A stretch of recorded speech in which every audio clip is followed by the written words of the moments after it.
এই হচ্ছে কাঞ্চন ব্রিজের অবস্থা, কি বালু উঠতেছে, যদিও আর কিছুদিন লাগবে, এটা ঠিক হয়ে যাবে। আর এই ব্রিজ হওয়ার আগে তো আরো অনেক খারাপ অবস্থা ছিল, যারা এখানে যাতায়াত করতেন তারা আমার থেকে ভালো জানেন। লাইটগুলো দেখতে পারতেছেন পাশে, ওটা হচ্ছে পুরোনোটা, ওটা অনেক নিচে আর এটা একটু উঁচা করছে। আর এটা হচ্ছে শীতললক্ষা রিভার।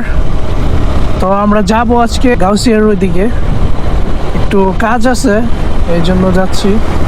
এই নিয়ে মনে হয় এই নতুন ব্রিজে দুইবার ওঠা, তা রঙে আইসা কত বড় জাম আটকে দিছে, পিছনের অনেক গাড়ি, এখন যাইতেও পারতেছে না, আসতেও পারতেছে না। আবার সিএনজি, আবার ওই যে সিমেন্টের গাড়ি যেটা সিএনজির সামনে, ওইটা তো আর ব্যাগে দেওয়া সম্ভব না মনে হয়, জানি না আছে কিনা ব্যাগ গিয়ার।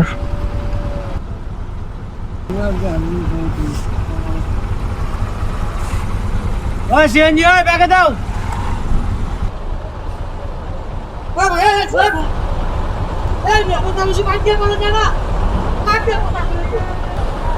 ওই যে বাউন্ডারি ভেঙে লাইতেছে, এই যে গেছে, এই যে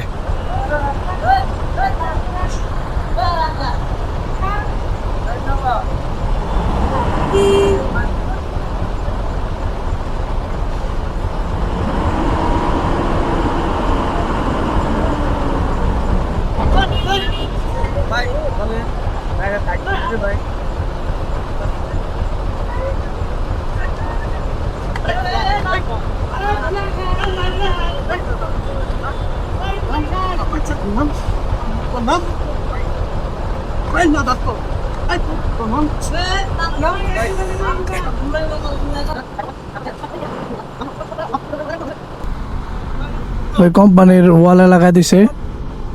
উনি গাড়ি ঘুরাইতেছে, উনি সামনে গেছে, আবার ওনারও লাগাই দিছে, যেটা আপনার ভিডিওতে দেখছেন। তো ওনারা লোকাল যারা আছে বা এখানকার যারা আছে তারা আটকে গেছে, এই যে মারতেছে দেখুন। দোষ করছে যদিও, কিন্তু নিজের মারাটা ঠিক হয় নাই। তো আমাদের সাথে সময় কম, আর এই যে ওলা লাগাইছে, এখানে 3টা দুর্ঘটনা ঘটার সম্ভাবনা ছিল। এক হচ্ছে এক বাইকার এত ব্যস্ততা দেখাইয়া এই জ্যামের মধ্যেই বাইক ঢুকাই দিছে।